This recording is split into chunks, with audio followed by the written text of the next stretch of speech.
Part 1. The Nameless Needle. The soul of the Mayhew family lived in the dust motes, dancing in the afternoon light of the workshop.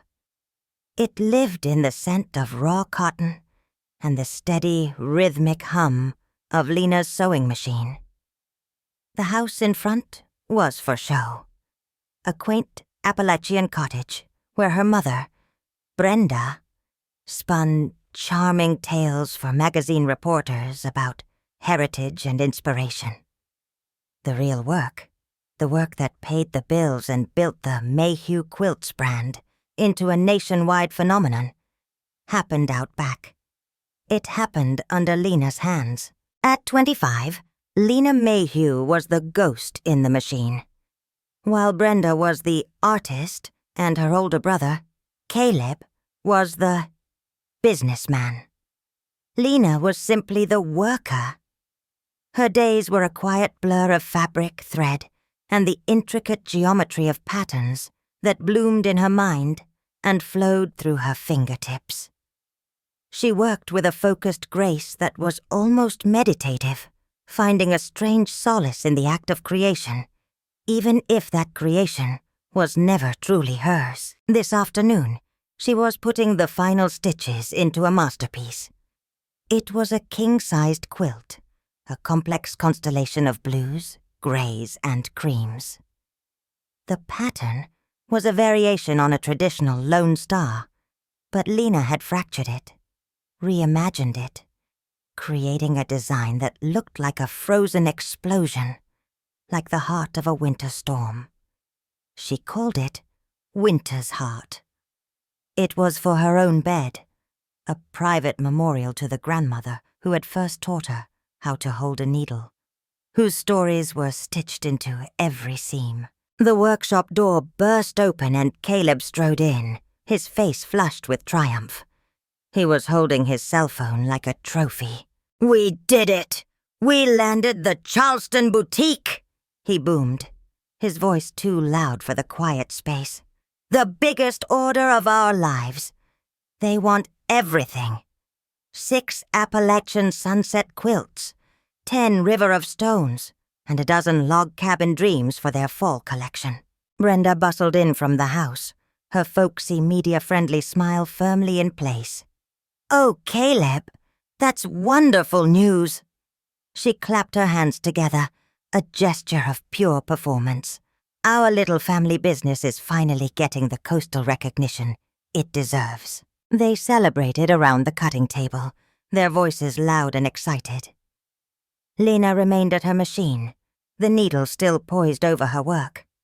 They didn't include her, not really. She was part of the scenery, the skilled labor, as essential but as unacknowledged as the electricity that powered the lights. "And the best part," Caleb said, his grin widening as he walked over to Lena's workstation. "The thing that sealed the deal. They paid top dollar, a ridiculous amount, especially for Mom's latest masterpiece, the crown jewel of the whole collection." He gently ran his hand over the quilt Lena had just finished. "Winter's Heart," he said, the name sounding foreign and cheap in his mouth. "They said it was a work of pure genius. Mom, you've really outdone yourself this time." Brenda stepped forward, placing a proprietary hand on the quilt's edge. "Well, you know," she said, her voice taking on the practiced, humble tone she used for interviews. "Inspiration just strikes sometimes. I was thinking about the cold winters up here, about how the frost makes patterns on the window panes." Lena didn't hear the rest. A cold, sharp silence fell over her world. The hum of the machine faded. The dust motes froze in the air. That quilt wasn't for sale. It wasn't a product. It was a piece of her soul. A conversation with a ghost. A map of her own grief and love. It was the one thing in this entire workshop that she had made, foolishly, for herself. And they had sold it. They had put a price tag on her heart and sold it to the highest bidder without even asking. The needle she was holding suddenly felt as heavy as an anchor, and she knew, with a certainty that chilled her to the bone, that she was drowning. Part 2. The thread of betrayal. The giddy haze of celebration evaporated the moment Lena switched off her sewing machine. The sudden silence was more powerful than a scream. She stood up, her movement stiff, and faced her family. "You can't sell that one," she said. Her voice was quiet, but it cut through the air with the sharp finality of shears slicing through cotton. Caleb laughed, a short, dismissive bark. "Don't be so dramatic, Lena. It's a blanket. A very, very expensive blanket, thanks to me. This is a good thing." "Is a good?" "No," she said, her voice gaining a tremor of strength. "That one was for Grandma. That one was mine." Brenda's warm, folksy mask dissolved, replaced by a look of cold, hard impatience. This was the real Brenda, the one Lena saw when the reporters were gone. "Don't be childish," she snapped. "Everything made in this workshop is a Mayhew quilt, and a Mayhew quilt is a product we sell. That is the arrangement." "That was the arrangement when I didn't have a choice," Lena shot back, her own anger finally bubbling to the surface. "I designed it. I stitched every single piece of it. It came from my head and my hands. It should have my name on it." "Your name?" Brenda let out a cruel, incredulous laugh. "Your name doesn't sell. Your name doesn't mean anything to anyone. People buy these quilts because they're buying a story. They are buying me. They are buying the story of a woman keeping her Appalachian heritage alive with traditional patterns passed down from her mother. They are buying authenticity." "But it's a lie," Lena cried out, the word she'd swallowed for years finally escaping. "Grandma couldn't stitch a straight line. Her patterns were simple squares. I made the river of stones. I invented the Appalachian sunset pattern. You're not an artist, Mom. You're just a storyteller." The slap was so fast Lena didn't see it coming. The sting on her cheek was sharp, but the shock was worse. "You ungrateful little girl," Brenda hissed, her face twisted with fury. "We gave you a roof over your head. We turned your little hobby into a living. You are a worker, Lena. A pair of hands. You push the needle and you follow the pattern. You don't have the grit or the brains to survive a week out there on your own." "I want my share," Lena said, her cheek flaming, her voice low and dangerous. "From now on, I want recognition and a fair share of every quilt I design." Caleb stepped between them, his charismatic smile gone, replaced by a brutish glare. "The arrangement is over," he said. "Mom's right. If you think you're so special, go be special somewhere else." Brenda nodded, her eyes like ice chips. "Go on then. If you think you can do better. But you walk out that door with nothing. Every design, every pattern book, every scrap of fabric in this workshop belongs to the Mayhew brand. You have nothing to your name, because you are nothing." The finality in her mother's voice was absolute. This wasn't a negotiation. It was an exile. Caleb, seeming to enjoy his role, grabbed an old duffel bag from a hook on the wall and began stuffing a few of Lena's worn t-shirts and jeans into it. He was rough, callous, tossing her life into a bag like it was trash. He zipped it up and shoved it into her chest, knocking her back a step. "Get out," he said, pointing to the door. "Go be a famous artist. See how that works out for you." Lena stood there for a moment, looking at their hard, unforgiving faces. The two people who were supposed to be her family. The betrayal was a physical weight, pressing down on her chest, making it hard to breathe. She didn't cry. She wouldn't give them the satisfaction. She picked up the duffel bag, turned her back on the workshop filled with the ghosts of her own stolen creations, and walked out into the cold mountain air. She got into her beat-up old pickup truck, the engine sputtering to life like a tired heart. She didn't look back as she pulled out of the gravel driveway, leaving the only home she had ever known behind. She had her hands, a few clothes, and a quarter tank of gas. She was, as her mother had so gleefully pointed out, nothing. Part 3. Scraps and Cold. The Appalachian Mountains, which had cradled Lena her entire life, now felt like the teeth of a closing trap. Every winding road, every misty hollow, was a reminder of what she had lost. She drove for hours, with no destination in mind, just a desperate need to put distance between herself and the raw, gaping wound of her family's betrayal.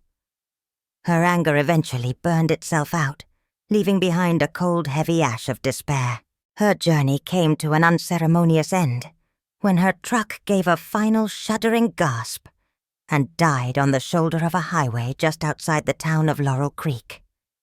The town was nestled in a valley, a quirky-looking place with a surprising number of art galleries and craft studios lining its main street.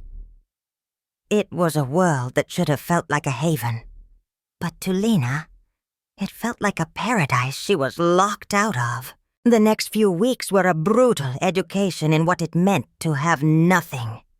The last of her money went to a tow truck driver who confirmed her engine was shot.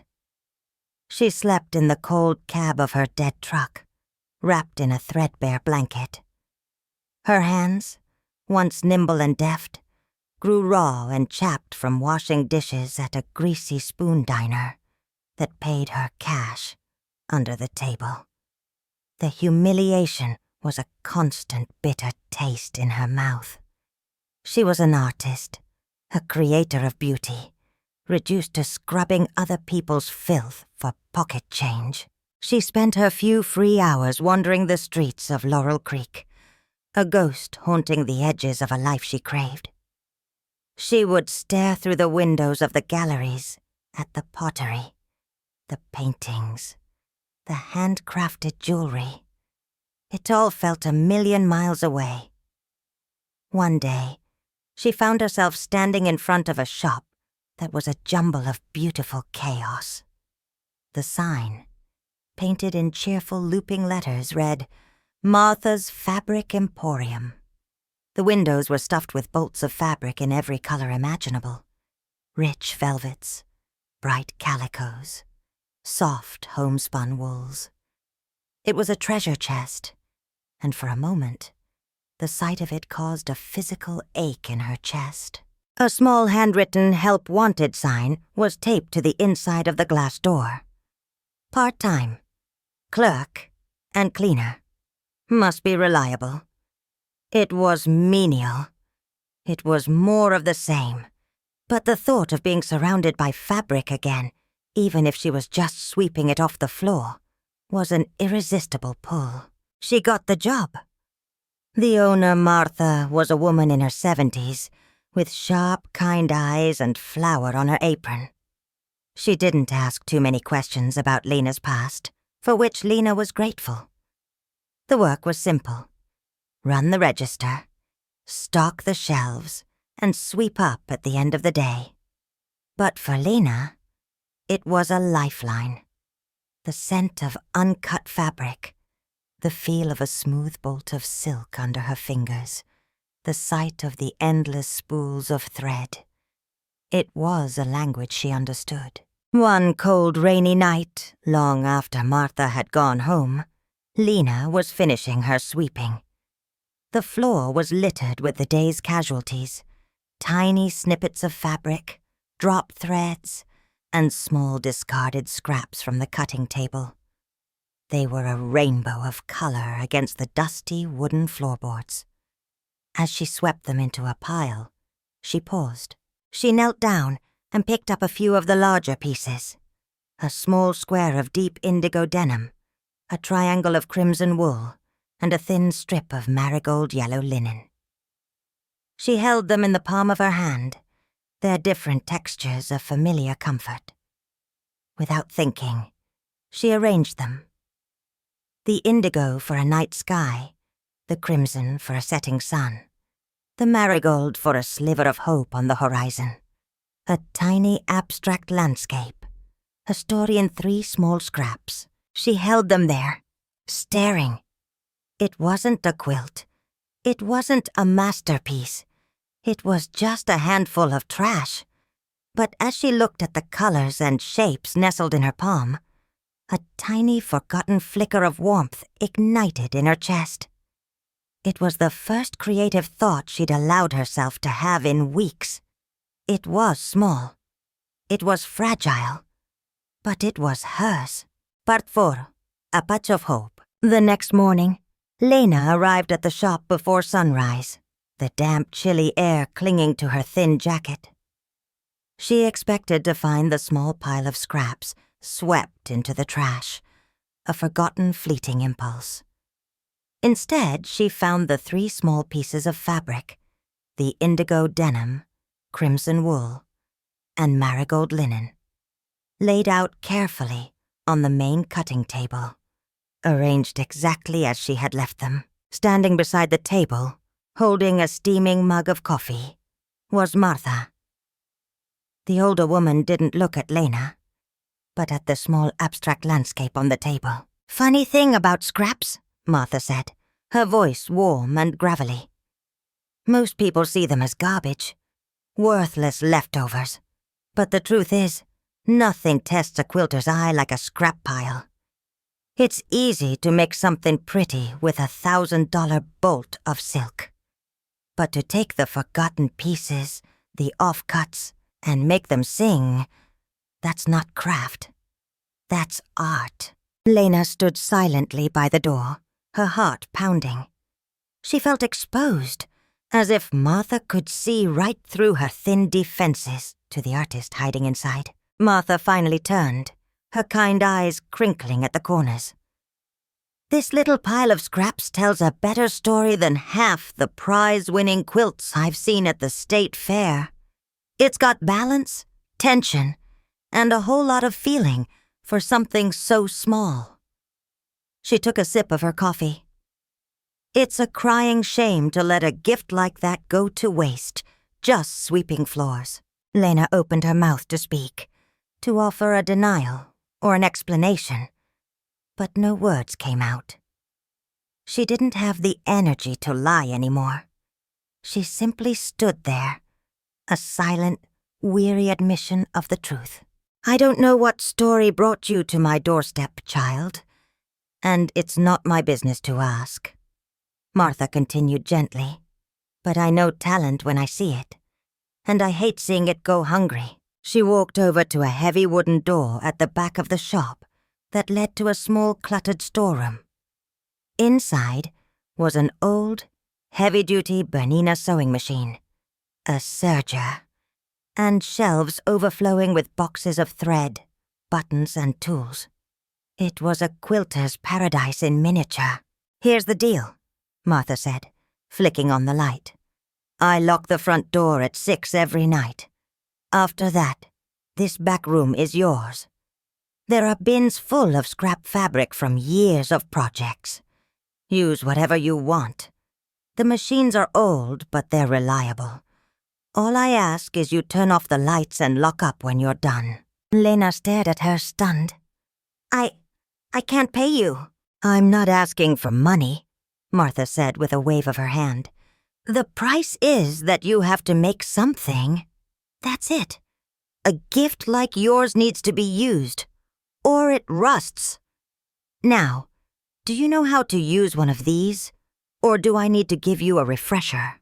Tears pricked at the corners of Lena's eyes, the first she had allowed herself to shed since she'd left home.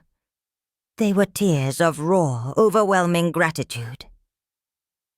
"I know how," she whispered. That night, for the first time in weeks, Lena felt a flicker of purpose. After locking the front door, she went into the back room, the hum of the old fluorescent lights a welcoming sound. She ran her hands over the sturdy metal body of the Bernina sewing machine. It felt like coming home. She didn't try to create a masterpiece. She simply started small, pulling scraps from the bins. A piece of floral cotton here, a strip of plaid flannel there. She let her hands guide her, the familiar rhythm of the foot pedal, a steadying beat. The muscle memory was still there, deep in her bones. She stitched and cut, pieced and pressed, losing herself in the process. The ugly, painful thoughts of the last few weeks fading into the background. Hours later, she held up her finished work. It was a small wall hanging, no bigger than a placemat. The design was a chaotic, beautiful storm of sharp angles and jagged lines, but at its very center was a single, perfectly formed, 8-pointed star in a brilliant, hopeful yellow. It was the story of her recent life, the chaos, the pain, and the tiny, resilient spark of hope she found in this back room. It was raw, imperfect, and completely, utterly hers. Part 5. The Alley Cat's Nest. The back room of Martha's fabric emporium became Lena's sanctuary. Every night after the last customer had left and the front door was locked, she would shed the skin of the quiet, anonymous shop girl and become an artist again. The first small wall hanging unlocked a creative floodgate she thought had been sealed forever. Night after night, she worked. She was fueled by Martha's endless supply of coffee and the sheer, unadulterated joy of creation. Her work was different now. The DNA of her old style was there, the complex geometry, the flawless technique. But something new had been forged in the fires of her betrayal and hardship. Her designs were bolder, more emotional. She played with asymmetry, used jarring color combinations that somehow worked, and incorporated a raw, improvisational energy that her earlier, more controlled pieces had lacked.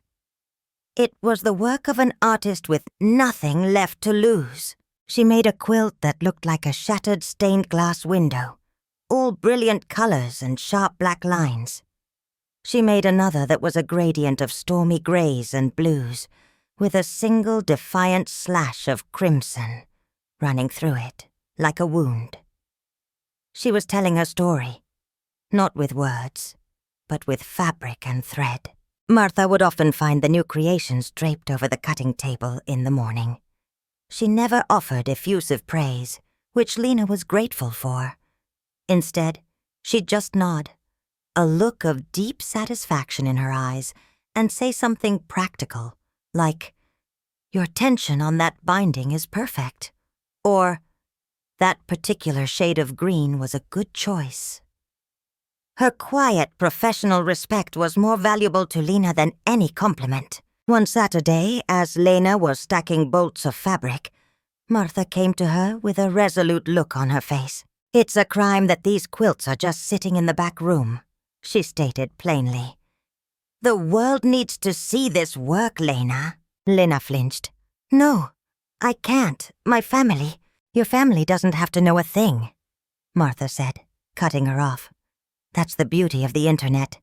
It's the biggest gallery in the world, and you can walk into it wearing a mask." Martha, despite her age, had a surprising grasp of the digital world, mostly from keeping up with her grandchildren. You need a blog, or one of those Instagram things, a place to show the work without showing your face. Your art should speak for itself. The idea was terrifying, but also thrilling. A way to exist as an artist without the name Mayhew hanging over her like a shroud. That evening, they brainstormed a name. Lena didn't want anything grand or pretentious. "I feel like a stray," Lena admitted quietly. "Just a survivor making something out of scraps in a back alley. Martha smiled. An alley cat, then. Tough. Independent. Knows how to land on her feet. And so Alley Cat Quilts was born. Martha helped her set up a simple, clean-looking blog and an Instagram account. She showed Lena how to take good photos of the quilts, using the natural morning light that streamed into the shop to highlight the texture of the fabric and the intricacy of the stitching. Her first post featured the wall hanging with the stormy grays and the slash of crimson.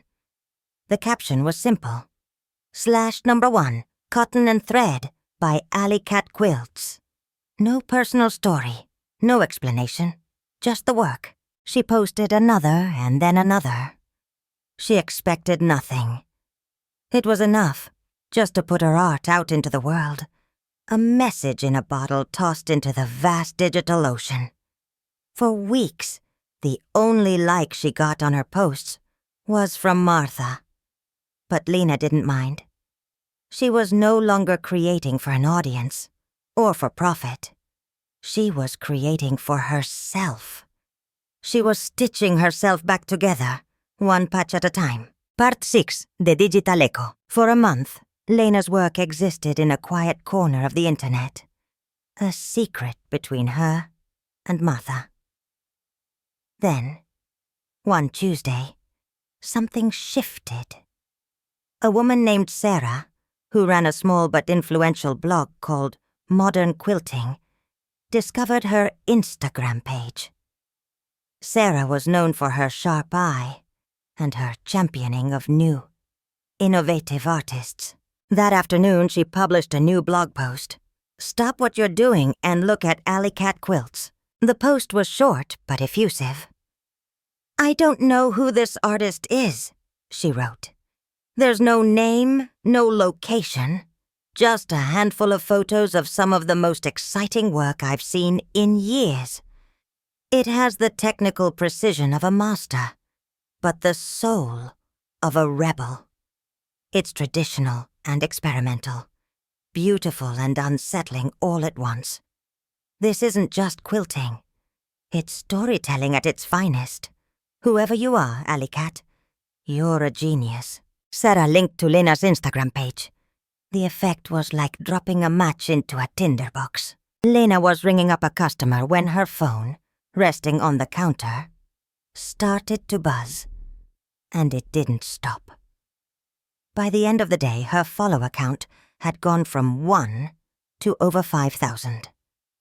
Comments flooded her posts. Incredible! This is breathtaking. Where can I buy your work? The post was shared in a massive Facebook group called Quilting Nerds, a forum with over 100,000 members. A thread about Alley Cat Quilts exploded.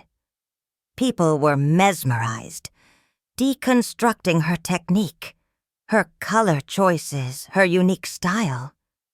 They were desperate to know who she was. Lena sat in the back room that night, scrolling through the comments on her phone, her hands shaking. It was overwhelming and terrifying. But then, deep in the forum thread, she saw a comment that made her blood run cold. A user named Quilt Maven Savetu had written, Am I the only one who sees this? The style feels so much like Mayhew quilts. The way she pieces her curves is almost identical to Brenda Mayhew's signature technique. A reply came almost instantly from another user. I thought the same thing, but this is better? No offense to Brenda Mayhew. She's a legend. But this work is more complex, more emotional. It's like the artist behind Mayhew finally broke free and went wild. The DNA is there, but the execution is on a whole other level. More comments followed, echoing the sentiment. You're right. It's like Mayhew's talented, rebellious daughter. Maybe it's someone who trained under Brenda Mayhew. This is what Mayhew quilts should look like. This feels more authentic than their recent stuff. Lena read the words, her heart hammering in her chest. A digital echo. They were hearing the resonance of her stolen work. But they were attributing the genius to her, the anonymous ghost. They saw the truth without even knowing it. They saw that the original was better than the copy. The world was starting to connect the dots, not to her name, but to her talent. The narrative that her family had so carefully constructed was beginning to fray, and she hadn't said a single word.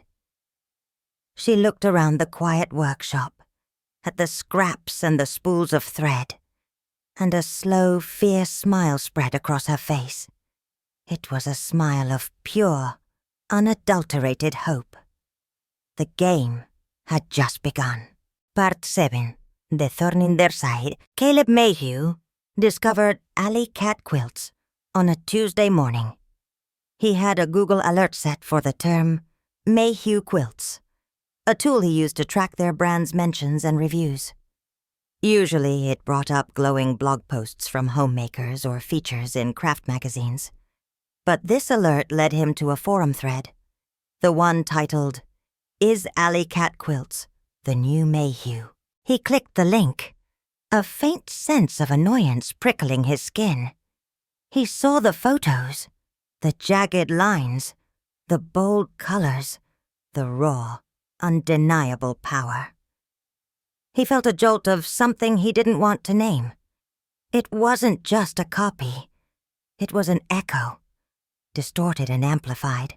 He brought his laptop into the workshop, where Brenda was meticulously arranging fabrics for a photo shoot, creating the charming, cluttered artist studio look that their customers loved. "Mom, you need to see this," he said, his usual breezy confidence gone. Brenda glanced at the screen, her eyes scanning the images of Lena's work. Her first reaction was pure arrogance. "Oh, for heaven's sake," she scoffed, a dismissive wave of her hand. "A copycat. I suppose it's flattering. Some little hobbyist in her basement trying to ride our coattails. Send her a cease and desist." "I don't think it's that simple," Caleb said, scrolling down to the comments. "People are saying this work is better than ours. They're calling it more authentic, more emotional." That got Brenda's attention. She leaned closer, her folksy smile tightening at the edges as she read the words on the screen. "This is what Mayhew quilts should be. It has a soul that their recent work is missing." The comments were a string of tiny, sharp cuts against the thick hide of her ego. "Nonsense," she snapped, though a flicker of unease entered her eyes. "They're just amateurs who don't understand the craft. Ignore it. It will go away." Will. But it didn't go away. It grew. Alley cat quilts became a persistent, irritating thorn in their side. Their own social media pages were peppered with comments asking if they knew the artist, if Brenda had a secret apprentice. The questions grew more pointed when a prominent gallery owner in Atlanta, a longtime buyer of Mayhew quilts, sent Brenda a direct email. "Brenda," the email read, "I'm captivated by the work of this Alley Cat Quilts. The style is clearly influenced by you, but the vibrancy is on another level.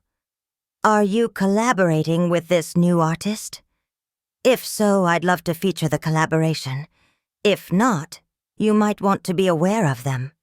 They're generating a lot of buzz." The email sent Brenda into a silent rage. Collaboration! The audacity! She, Brenda Mayhew, collaborating with some nameless, faceless nobody who was stealing her designs? The true test came a week later. Stung by the criticism that her work had become stale, Brenda resolved to create a new masterpiece, something so stunning it would silence the whispers and reassert her dominance. She locked herself in the workshop for 3 days, fueled by coffee and resentment. She tried to imitate the wild, improvisational energy of Alley Cat's work, but she couldn't. Her mind, so brilliant at marketing and storytelling, was a void when it came to actual creation. She didn't have the eye. She didn't have the gift. Her attempts were clumsy, her color choices awkward. The resulting quilt top was a flat, lifeless parody of Lena's vibrant art. It was, she knew with a sickening certainty, mediocre. In a fit of pure, undiluted fury, she ripped the fabric from the design wall, tearing at the seams, the sound of shredding cotton filling the silent workshop. She threw the ruined mess into a corner, her chest heaving. She was the storyteller, the artist, the face of American heritage. But without her ghost, without her daughter's hands and mind, she was nothing. The realization was terrifying. She stormed into the house and found Caleb on the phone, trying to smooth things over with another gallery owner. "Forget that," she commanded, her voice low and venomous. "Find out who Alley Cat is. Use the investigators we hired for that copyright case last year. I don't care what it costs. Find them. I want their name. I want to know where they live. And then I want you to shut them down for good." Partite de historian sai, Dr. Evelyn Reed did not believe in accidents. She believed in patterns. As the editor-in-chief of American Craft Quarterly, the nation's most respected journal on traditional arts, she had spent 30 years identifying and analyzing the patterns that defined American creativity. She was a formidable figure, a woman whose passion for her subject was matched only by her intellectual rigor. Her praise could launch a career, and her criticism could gently but firmly relegate an artist to the footnotes of history. She discovered Alley Cat quilts, not through a forum, but through a direct submission from one of her junior editors, who urged her to look at the mysterious new artist's work. Evelyn was initially skeptical. The internet was full of fleeting trends and 9-day wonders, but when she pulled up the blog, she fell silent. She spent the next 2 hours scrolling through the high-resolution photos, her scholarly eye taking in every detail. She saw the flawless technique, of course, but more than that, she saw a coherent, powerful artistic voice. She saw rage and hope, grief and resilience, all translated into the language of color and line. This was not a hobbyist. This was an artist of profound significance. And of course, she saw the echo. She knew the Mayhew style intimately. She had written about Brenda Mayhew years ago, celebrating her as a keeper of the traditional flame. But looking at Alley Cat's work was like listening to a familiar folk song reinterpreted by a virtuoso. The melody was there, but the phrasing, the power, the emotional depth were on a completely different plane. She decided to make it the centerpiece of the Quarterly's winter issue. It was a risky move, focusing on an anonymous artist, but her gut told her this was an important story. The title of her feature article came to her in a flash. The Mayhew Echo: How a Nameless Artist is Redefining an American Legacy. The article was a masterclass in critical analysis.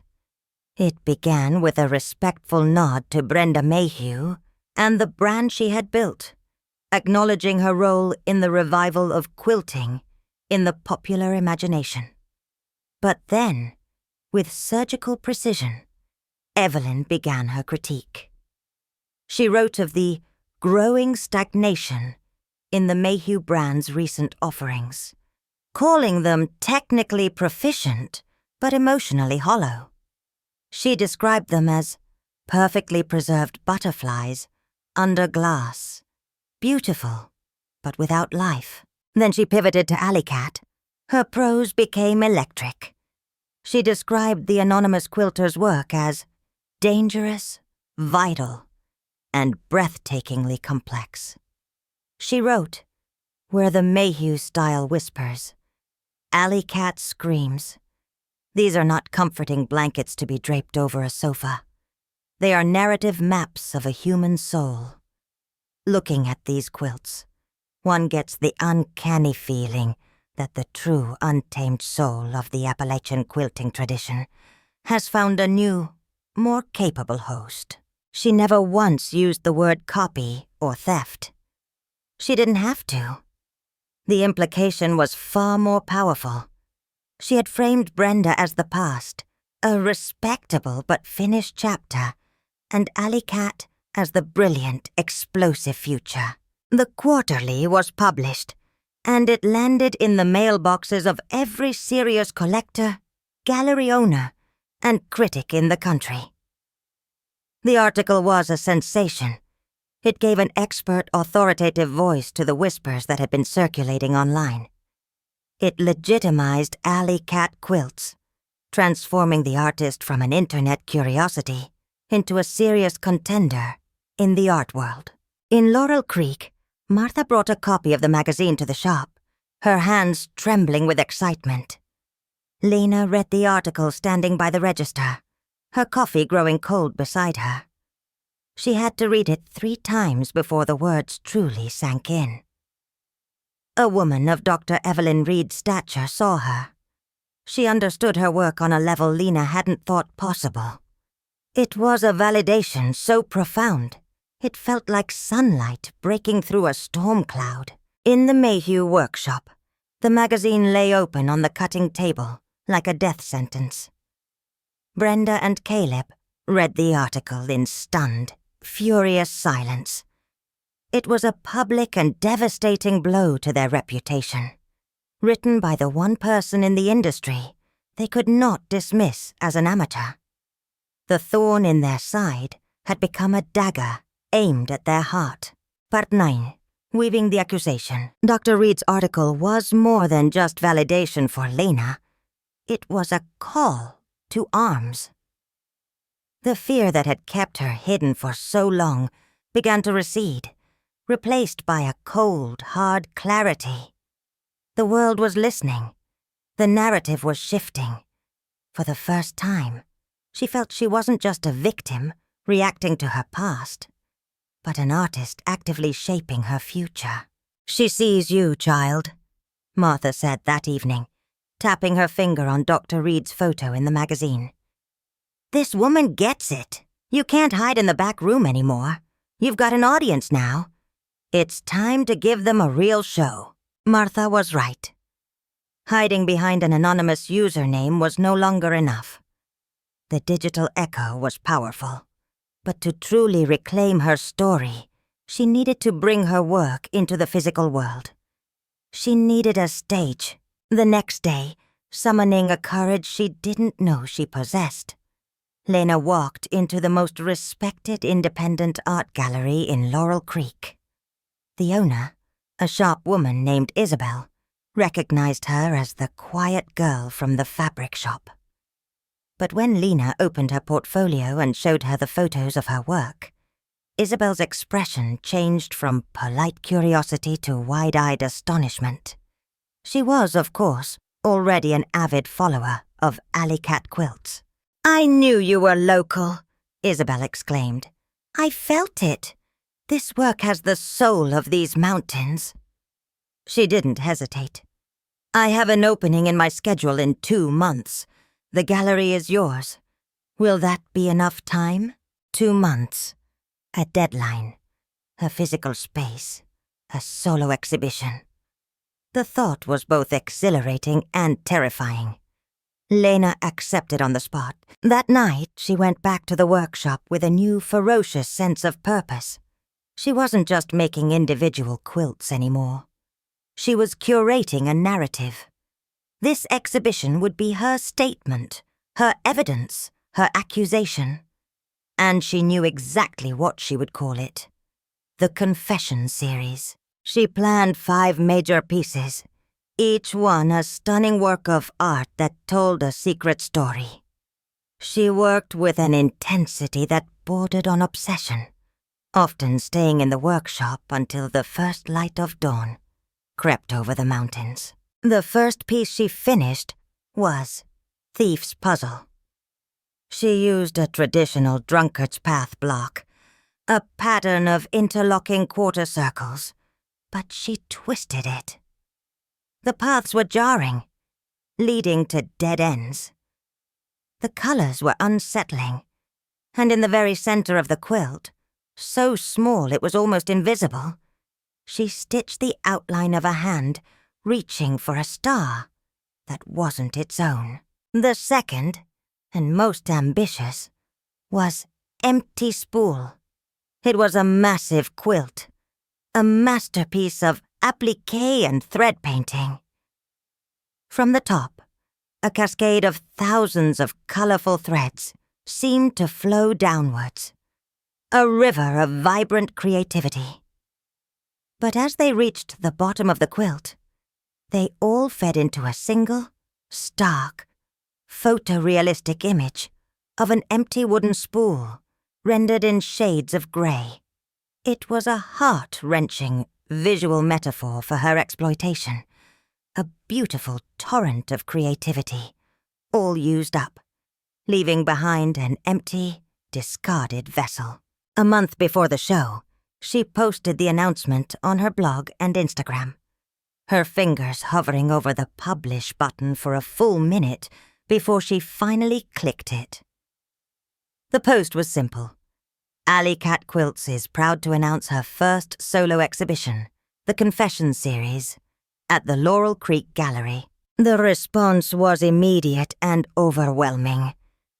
The quilting world buzzed with excitement.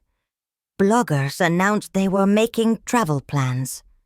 And then, the biggest boost of all, Dr. Evelyn Reed publicly commented on the post. "I would not miss this for the world. I will be there on opening night." The announcement spread like wildfire, eventually landing on Caleb Mayhew's phone. He stared at the screen, his blood running cold. The Confession Series. The name was a direct challenge. This anonymous artist wasn't just making quilts anymore.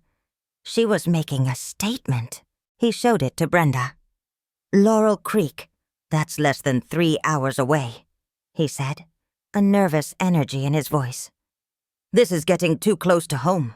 Brenda looked at the announcement, at the name of the exhibition, at the comment from Dr. Evelyn Reed. This wasn't just some online pest anymore. This was a calculated, physical threat to their livelihood. Her face hardened into a mask of grim determination. "Then we'll be there," she said, her voice dangerously quiet. "It's time we finally met this little copycat face to face. It's time to put an end to her, once and for all." Part 10. The Twist. The Old Quilts. Dr. Evelyn Reed was a historian, and historians are, by nature, detectives of time. Her fascination with the Mayhew Echo had evolved from a simple article into a full-blown obsession. She was convinced that understanding the origin of the Mayhew style was key to understanding the genius of alley cat quilts. She wasn't seeking to expose a fraud. She was simply trying to solve an artistic puzzle. Her quest for the truth led her not to the polished, media-ready workshop of the modern Mayhew brand, but to the dusty archives of the Appalachian Craft Council in the county seat. She was looking for the quilt that had won Brenda Mayhew her first ever blue ribbon at the county fair, the piece that had supposedly launched her career. The archivist, a kindly woman with a passion for local history, was happy to help. After an hour of searching through yellowed newspaper clippings and photograph albums, she found it. Not just a photo, but the quilt itself, carefully preserved in an acid-free box. It was a log cabin quilt from 1988. As the archivist lifted it out, Evelyn felt a strange sense of anticlimax. It was fine. It was a perfectly respectable piece for a home hobbyist. The stitches were a bit uneven in places. The color choices were safe and predictable. shades of brown and green that bled into each other without much excitement. It was charming. It was amateurish. It was utterly and completely unremarkable. "This won first prize?" Evelyn asked, her voice carefully neutral. "Oh, yes," the archivist beamed. "Brenda was so proud. It was before she really found her voice, of course. She made a few more like this over the next few years, for the church bazaars. Simple, traditional things." Evelyn felt a jolt, a sudden alignment of disparate facts. "Do you have photos of those other pieces?" For the next hour, Evelyn looked at photos of Brenda Mayhew's real early work. A Dresden plate with clashing floral patterns. A flying geese quilt, where some of the geese appeared to be flying sideways. They were the clumsy, earnest, and technically flawed works of a beginner. Evelyn sat back in her chair, the pieces of the puzzle clicking into place with a horrifying, brilliant clarity. She pulled out her tablet and placed a photo of the clumsy 1988 log cabin quilt next to a photo of Winter's Heart, the first Mayhew masterpiece that had stunned the quilting world in the early 2000s. A quilt known for its complex, fractured star and sophisticated color theory. The timeline was the evidence. The leap in skill wasn't just improbable. It was impossible. No artist on earth could go from the clumsy log cabin to the masterpiece of Winter's Heart without decades of gradual, visible evolution in between. But there was no evolution. There was a void. And then, suddenly, a fully formed artistic genius had appeared. Right around the time Brenda's quiet second daughter would have been a teenager. The truth hit Evelyn not like a suspicion, but like a scientific certainty. Brenda Mayhew was not the artist.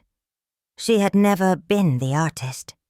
She was the vessel, the front, the storyteller who had built a brand on the back of a silent, invisible talent. And Alley Cat Quilts?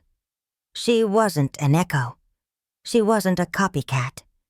She was the original voice, freed from its cage and finally singing in its own key. Evelyn felt a surge of cold, academic fury. This wasn't just a family drama. This was a crime against art, a deception of historic proportions within her field. Her feature article was no longer just a comparison. It was an exposé. She packed her notes, her mind racing. She had to get to Laurel Creek. She was no longer just attending an exhibition. She was about to witness the final act of a story that needed to be told. The story of how a nameless needle was finally going to claim her name. Parte tre. Exhibition night. The Laurel Creek Gallery was buzzing, filled to capacity with an eclectic mix of local art lovers, hardcore quilting fanatics who had driven from 3 states away, and a handful of important-looking people in chic city clothes.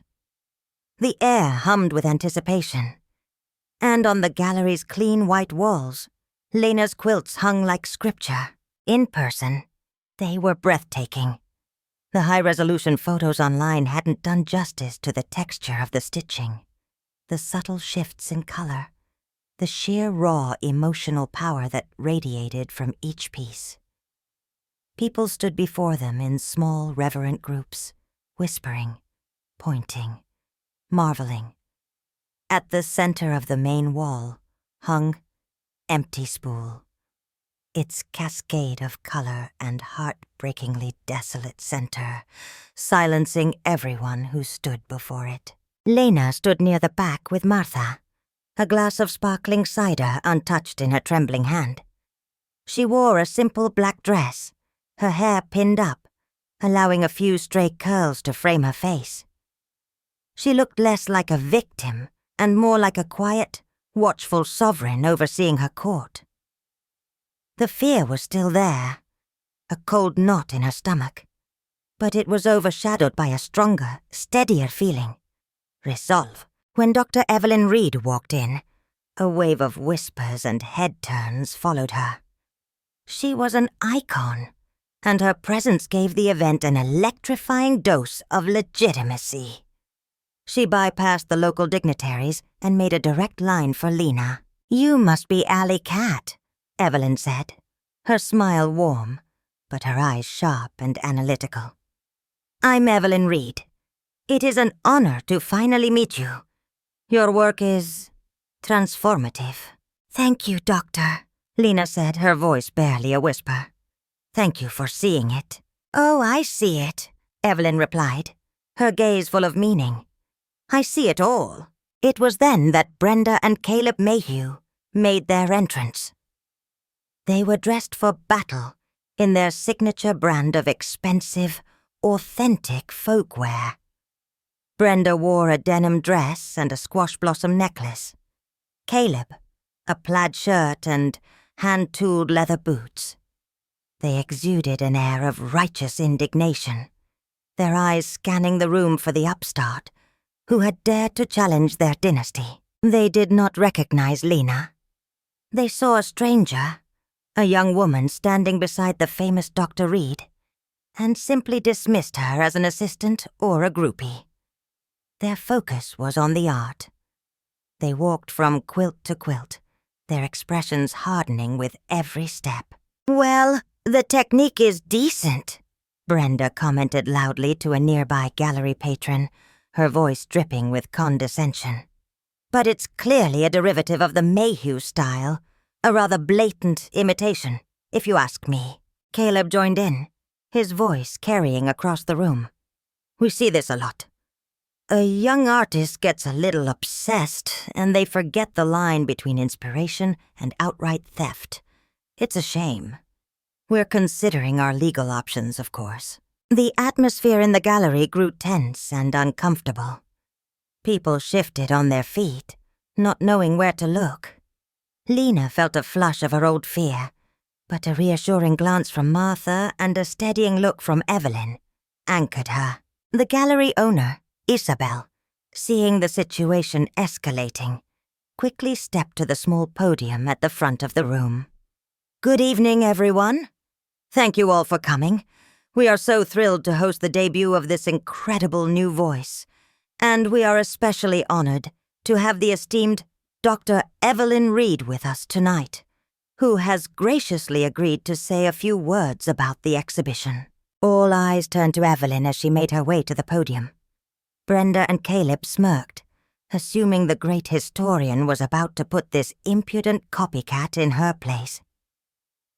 Evelyn adjusted the microphone, her calm, authoritative gaze sweeping over the room before landing, with pointed neutrality, on Brenda Mayhew. The trial was about to begin. Part 12, the final stitch. "Good evening," Dr. Reed began, her voice filling the now silent gallery. "We are here tonight to celebrate the arrival of a major new talent. An artist who goes by the name Alley Cat. In her work, we see a mastery of tradition, but also a fearless modern voice that speaks to the complexities of the human heart. It is, in a word, extraordinary." She paused, letting the praise settle in the air. Lena's heart hammered against her ribs. Brenda and Caleb stood with their arms crossed, their expressions sour and impatient. "As a historian," Evelyn continued, "I am fascinated by an artist's journey, the evolution of their style. In preparing for an article, I recently took a deep dive into the history of another great name in Appalachian quilting, Mayhew. I wanted to understand the roots from which such a talent as Alley Cat could have sprung, as her work clearly exists in conversation with the Mayhew style." She gestured to a blank white wall behind her, where a projector suddenly flickered to life. Two images appeared side by side. On the left was Empty Spool, Lena's magnificent, heartbreaking masterpiece from the exhibition. On the right was a grainy photo of the clumsy, unremarkable log cabin quilt from 1988, Brenda Mayhew's first prize-winning piece. "Artistic evolution is a powerful, beautiful thing," Evelyn said, her tone that of a curious professor delivering a fascinating lecture.